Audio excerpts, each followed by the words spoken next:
Hello well-wishers. In today's video, we are going to discuss the line-by-line meaning and explanation of Julius Caesar Act 1 Scene 2. So without much delay, let us begin with a reading of the play. Just to get you familiar with the pattern of the ICSE syllabus, the first thing that we always have to remember, where does the scene take place? The scene takes place in a public place, and to be more specific, you can say a public place in Rome.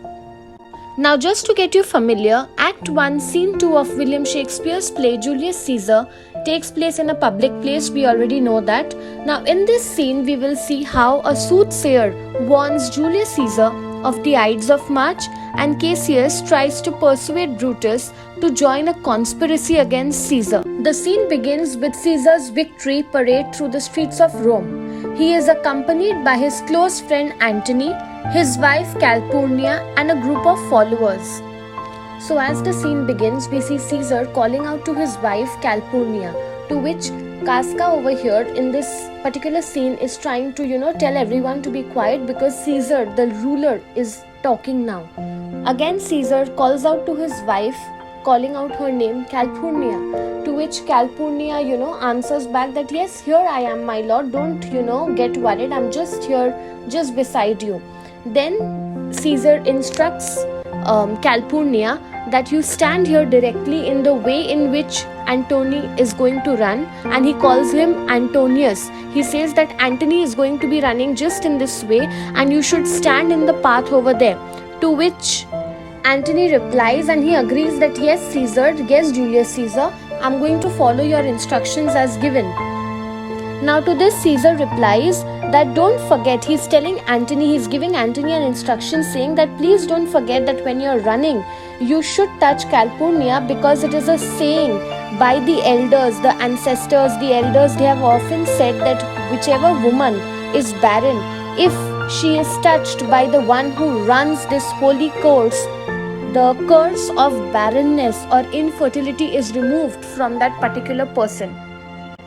Now just before this, we see that Julius Caesar has given instruction to Antony, to which he replies that yes, he will remember the instruction given by Julius Caesar, and then he adds that do this, it is performed. He says that whenever Julius Caesar gives a command or an order, it is always performed. We never disobey our ruler.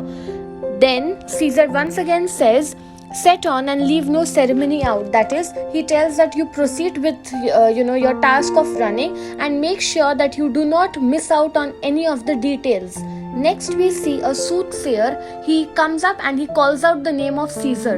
Again Caesar gets astonished. He's like, who calls? To which Casca once again tries to ensure that there is silence in this place, in this public place. So once again he announces that there should be no noise, everyone should be sitting quietly. Caesar says, who is it in the press that calls on me? He's saying, who is it in the gathering who's calling out my name? And then he says, I hear a tongue shriller than all music cry. He's saying that the person who's called out my name just now, his tongue or the sound of that person is very shrill and loud. I've never heard any person speaking or calling out my name as loudly as I just heard some time back. To which the soothsayer proclaims boldly, beware the Ides of March. This is one of the most important sentences or the dialogue that is said by a character in Act 1 Scene 2 of the play. He cautions Julius Caesar about the Ides of March. Now before we can move ahead with our further reading and line by line meaning of the play, we need to pay attention to who is a soothsayer and what is the significance of the Ides of March or the 15th of March about which the soothsayer warns. So the soothsayer is actually a person who delivers a warning to Julius Caesar. He's a type of a fortune teller and he claims to have ability to predict the events that will take place in the future. And in this scene, he is warning Caesar about the Ides of March or the 15th of March, which is a very important date in the Roman calendar. Now the soothsayer's warning about the Ides of March, as I told you previously also, is a very important and often quoted line from this play, and this warning is one of the many omens and prophecies or predictions about the future which will contribute to a sense of doom. That is, it is already announcing, it is foreshadowing or cautioning not just Julius Caesar but also the audience about what exactly the future holds in store. To this, Caesar says, "What man is that?" Caesar is again, getting curious that who is that who's, calling out my name and then on top of that giving me warnings. Brutus says that it is actually a soothsayer who is, cautioning you, who bids you, who is wanting to make you aware about the Ides of March, that you should be careful of the 15th of March. Caesar says that set him before me. Caesar tells that, tell this person to appear in front of me. I want to see who is this person who is giving me warnings. To this, Cassius, calls out, "Fellow, come from the throng, look upon Caesar." The soothsayer comes forward. That is the direction, the stage direction, because you have to not forget that this is actually a play taking place, and Cassius actually calls out to the soothsayer from the crowd. The word throng means crowd. So the soothsayer was hidden somewhere in the crowd, and Cassius requests the soothsayer to come forward.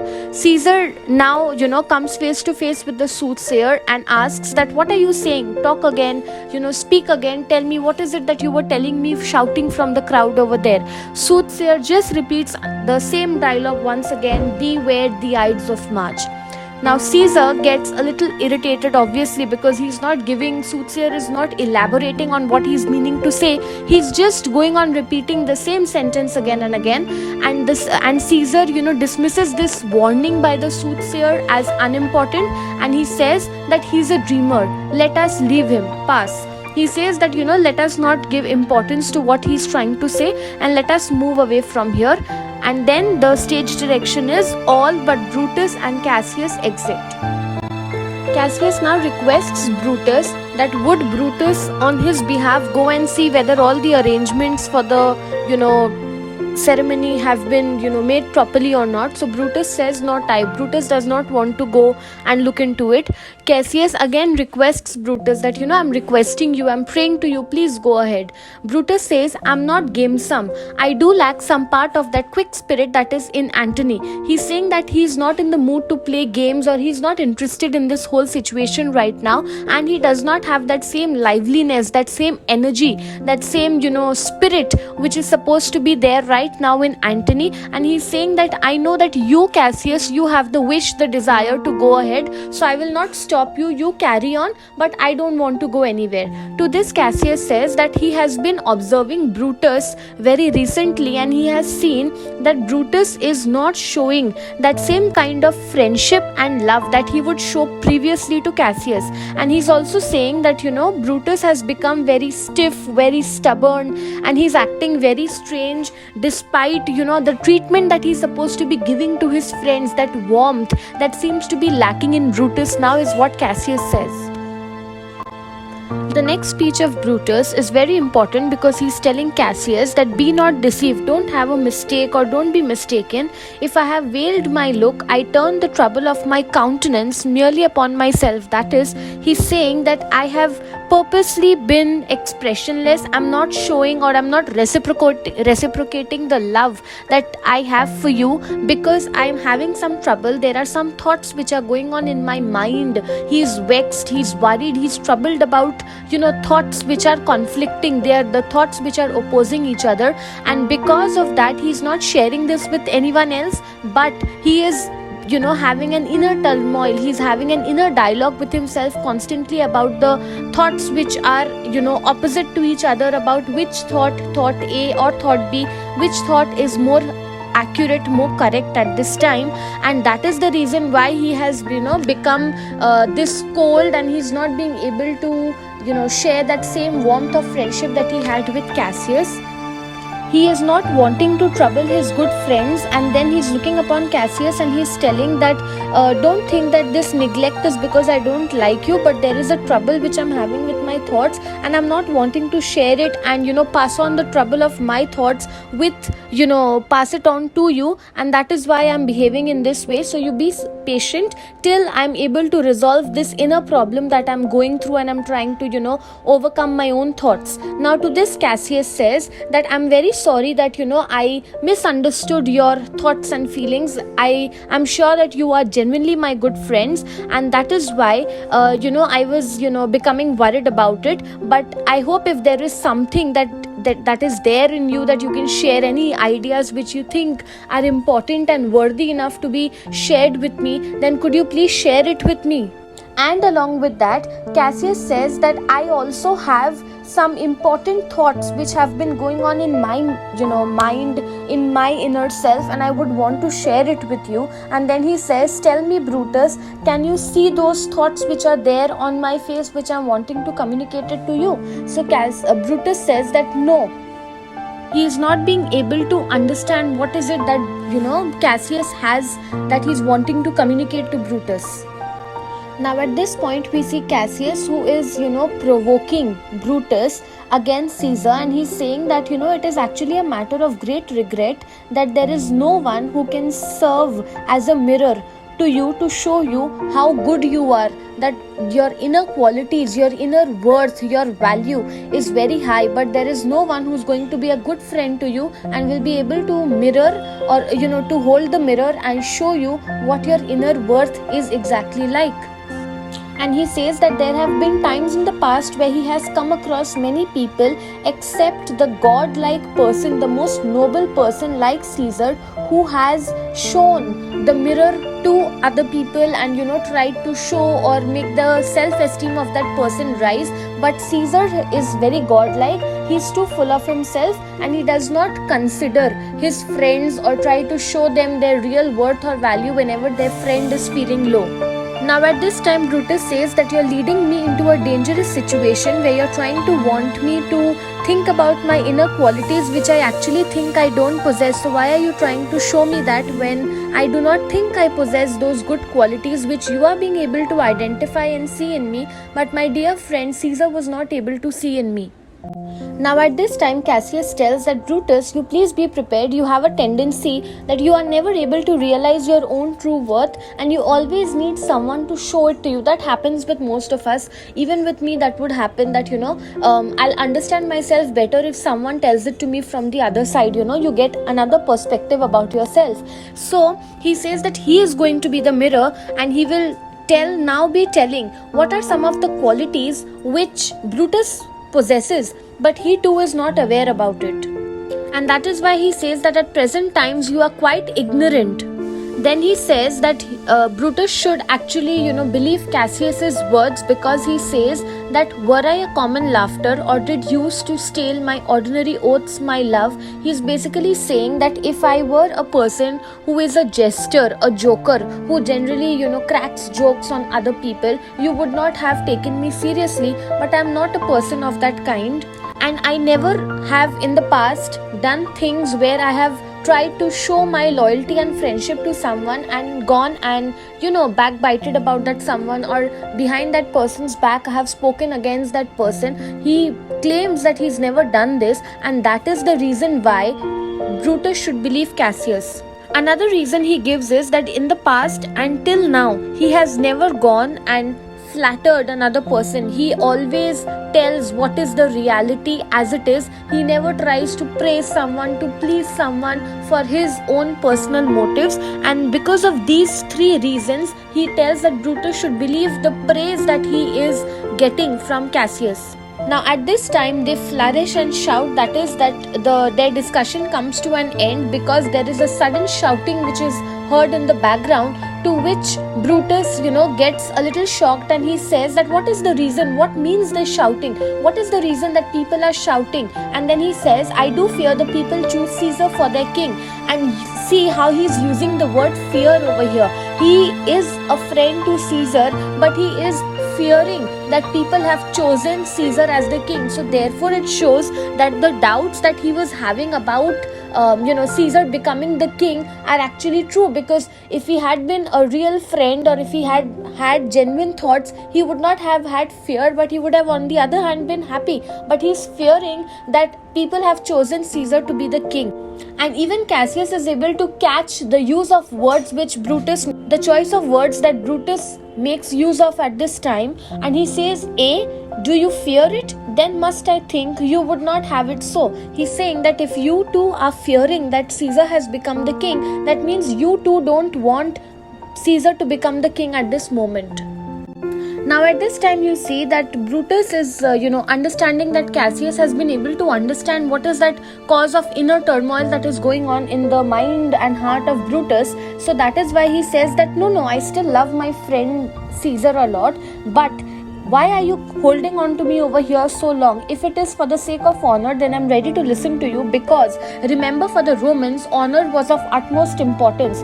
Given a choice between death and honor, you will always see that it is not just Brutus, but any Roman would give honor an upper hand in comparison to friendship, in comparison to death, or whatever it is. Now to this, Cassius says that I know that you have that quality in you to respect honor in face of any other thing that comes in front of you. And then he says, well, honor is the subject of my story. He knows what is it that will be favorable when he's talking to Brutus, and Cassius uses exactly those aspects in order to communicate this problem that he's facing about Caesar to Brutus.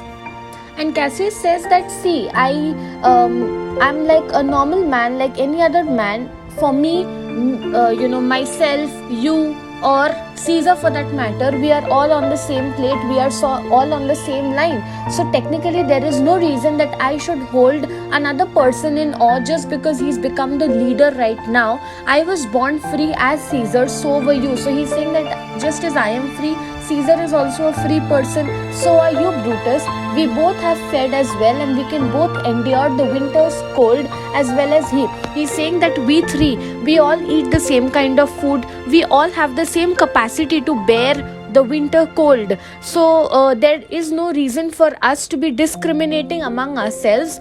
For once upon a raw and gusty day, the troubled Tiber chafing with her shores. So he starts narrating a story over here of a cold stormy day when the tide in the river Tiber was at its peak, and the waters, being angry, were constantly dashing against the banks, and Caesar had challenged Cassius to leap along with him, and Cassius, without thinking, had actually accepted the challenge, and he had suggested that he was ready to jump into the river. The speech of Cassius continues, and he continues to narrate that story, that when there was a very stormy day that they were facing, and there was a river Tiber in front of them, and Caesar had challenged Cassius to leap with him. He said that at that very instant of his challenging me, I jumped into the river, and not even stopping to take off my clothes, because at this time Cassius was dressed up. So he did not even wait to obey the orders of Cassius, and he immediately plunged. He immediately jumped into the river, and Caesar followed him. Then he describes that the current of the river was so strong that they had to beat it back with their strong arms, and he uses the phrase lusty sinews, that is, their arms, their muscles were all getting tired. But before we reach the point agreed upon, that is the point that they had decided to swim till, we saw that Caesar's courage had started fading away, and then Caesar started shouting out and crying out for help, and because he felt that he would drown. At this time, Caesar was feeling very helpless, and Cassius saved Caesar from being drowned. Then he says that I called him on my shoulders, that is, he took Caesar on his shoulders, just as their great ancestor Aeneas saved his old father from burning the city of Troy. So just as that disaster was prevented by Aeneas, similarly Cassius prevented the disaster of losing his dear friend and the now ruler of Rome by saving Caesar. And then he gets even more angry and he says that this is that same person whom I had saved from drowning some time back, and now he is pretending to become godlike, and he is not giving any importance to any of us, and he is having a very condescending attitude. He's become very careless. He's not acknowledging the good that has been done to him. And then he goes on to narrate another instance when they were in Spain and Caesar had got fever, and when the attack of that fever, when the attack of that seriousness of that fever was so much, he noticed that Caesar was actually shivering, and it seemed like Caesar is no better than any other ordinary man, because the lips of Caesar had turned pale. He looked like the respect that he is getting today from anyone is it almost seemed like it had faded away at that time, and he had seen Caesar suffering in great pain at that time. That is why he makes use of that word. I did hear him groan. The word groan means to cry. That is when they were in Spain, they actually, Cassius had actually seen Caesar suffering from fever, and all the luster, the grace, the glory that Caesar has at this current moment, it all seemed unimportant, because at that time he was genuinely sick. This happens with us also. If we are actually feeling sick, nothing will matter to us than recovering our health. That is exactly what was happening with Caesar too at that time. Cassius' speech being a little long over here, he now says that this is the same person whom I had seen crying, the same person who gives orders to Romans to write speeches for him, had been crying as if like a sick girl, and he had cried that something should happen and he should be recovered from his illness. So it really amazes Cassius that a person who has actually got such a weak temperament, he's very weak on the inside, his willpower is not very strong, how has this person been able to rise to so much glory and power? And that too, he's not even acknowledging anyone, and he's now becoming a representative of Rome, but he does not know how to handle his own sickness. At this time, they all shout. They hear a shouting in the background, and again Brutus is like another general shout, another shout, because this is the second time they heard the people shouting. Sometime back also they had heard the people shouting. So he says, I do believe that these applauses are for some new honors that are heaped on Caesar. He's saying that this cheer, this shouting that's happening over here is because there is some kind of new honor, new gifts, new titles which are being conferred, which are being given to Caesar, and which is why the people are becoming very happy on seeing this, and they have been shouting. Now to this Cassius says, why man, he doth bestride the narrow world. So Cassius is over here saying that why Caesar seeking more honors and more respect, his ambition is becoming uncontrollable. He is already far above us, and he is compared. He says that he is like Colossus, like that Colossus was actually the big statue of Apollo. He's saying that Caesar has become as big a statue as Colossus, and we are just small petty men who are unimportant, and we are just walking among his legs, and we are just peeping from here and there and trying to find a grave where we can die peacefully. But that death will also not be good, because that death is going to be a dishonorable one. We will not get respect even when we are dying. And then he says that men at some time are masters of their fates. That means that everybody at one time or another is the maker of his or her own destiny. It is our fault that Brutus and not of the stars under which we are born, that we have become now slaves, and we are happy the way we are, and we are not trying to protest for the behavior that Caesar is trying to portray in front of us. Cassius is now getting very angry. He is comparing and showing it to Brutus that if you take the names of Brutus and Caesar together, what should be in that Caesar? What is so important when you take the name of Caesar? Nothing. Then he gives, some examples. He says, why should that name be sounded more than yours? Why should people be taking the name of Caesar more than they take your name? Write them together. Yours is as fair a name as Caesar's. He's saying if you write the name of Brutus and Caesar together, you'll see that both have equal weightage. If you try to hear the sound of the name being uttered from someone's mouth, you'll see that both are sounding nearly the same. If you weigh them, you'll see that both Caesar and Brutus will be able to conjure up or make up magic or transform the situation very quickly. So there is no difference between the two of you. Then he takes the names of gods and he says that what meat is it that Caesar eats that he has suddenly become so great, and Brutus is not getting that particular fame that he is supposed to be getting. Then he says, age, thou art shamed. Rome, thou hast lost the breed of noble bloods. He's saying that with time Rome has lost its luster, its importance, and people who are genuinely noble, people who are genuine, who are there for the greater good of Rome, Rome is losing people of value.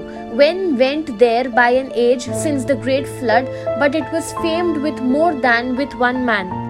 That means that there has never been in the history also any one man on the basis of which a particular country has become famous. It is the work of a lot of people together. So why is Caesar taking the credit for the victory all by himself and not acknowledging the importance of Cassius or Brutus also for that matter? And then he goes on to say that when Cassius was small, he's heard it from his forefathers, that is the previous generations, that there used to be a person as important as Brutus who had been able to endure the devil, that is the responsibilities that were thrusted upon Brutus in the past.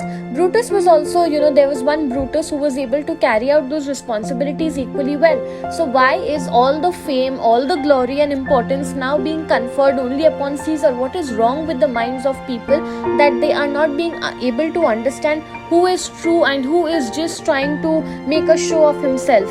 So you can understand from speech of Cassius how much he is against Caesar going on to the power and becoming the next ruler of Rome. So that's it from this video, guys. I will continue with Act 1 Scene 2 in part 2 of the video. Do stay tuned. Thank you for watching. Do like, share, comment and subscribe to my YouTube channel. Bye.